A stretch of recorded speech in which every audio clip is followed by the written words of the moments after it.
In 2010, there were almost 13,000 registered lobbyists in Washington, D.C. But when it comes to lobbying members of Congress, our association has some very distinct advantages that registered lobbyists will seldom, if ever, have. We have association members living and voting in every congressional district in America. But how we take advantage of that opportunity, how we actually plan and execute that back-home contact, is the key to our eventual success. For the next few minutes, we're going to visit about how to make those back-home lobbying efforts truly successful. We're going to look at what to do before we conduct our visit. We're going to look at what to do when the visit takes place. And we're going to look at something that's too often overlooked: what to do when the visit is over.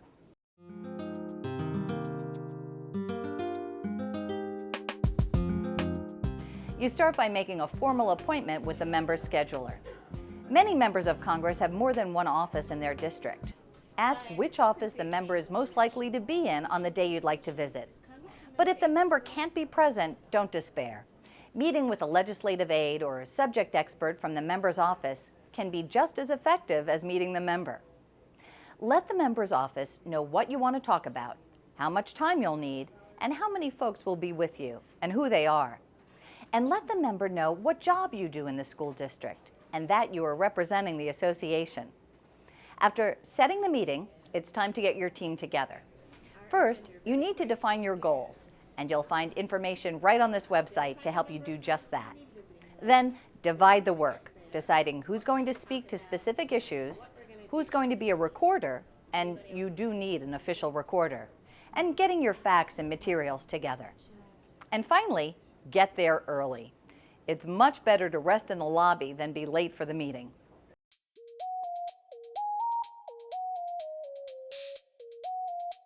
You're there to meet with the member of Congress or their legislative aide, but the people in the front office can be critical to your success. Introduce yourself, but remember, if you don't want something you said repeated to the member, don't say it out loud in their lobby.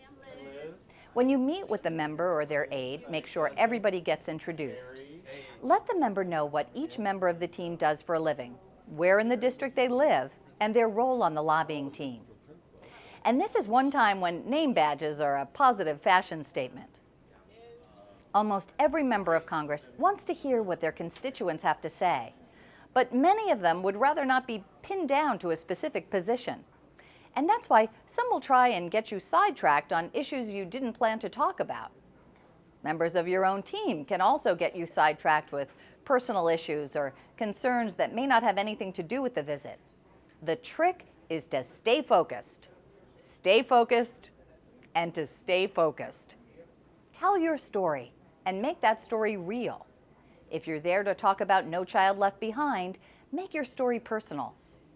Most people speak in generalizations, but statistics are better than generalizations, and anecdotes are better than statistics. The more real and personal you can make your story, the more likely the member or aide will hear your message and remember your request. And do ask the member to take a position.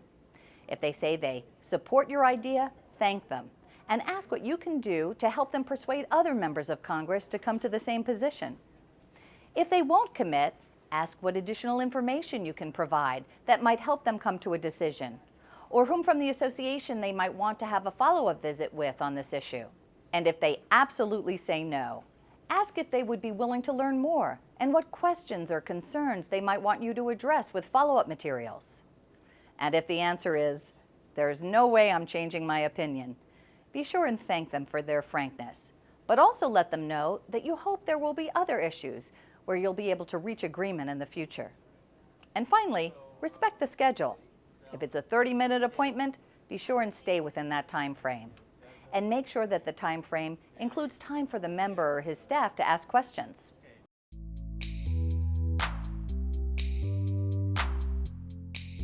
Sometimes the most important part of a back-home lobbying visit doesn't actually take place in the office of the member of Congress. It's what you do after the meeting is over. First, debrief. The sooner the better.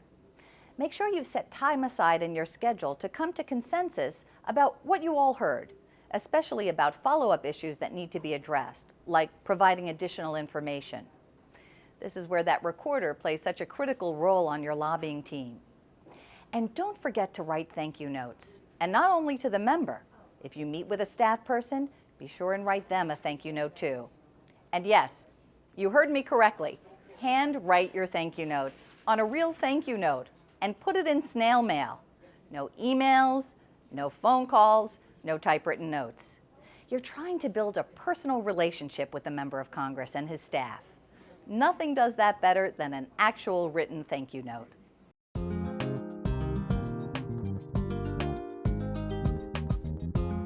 And finally, and this is critical, be sure and complete whatever reporting process the association has put in place to capture your visit.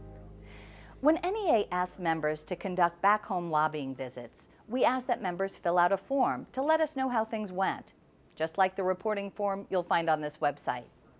This part of the process can't be overemphasized.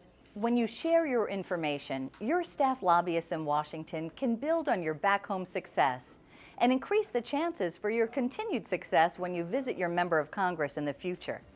It's a process, and the reporting forms are the glue holding the process together.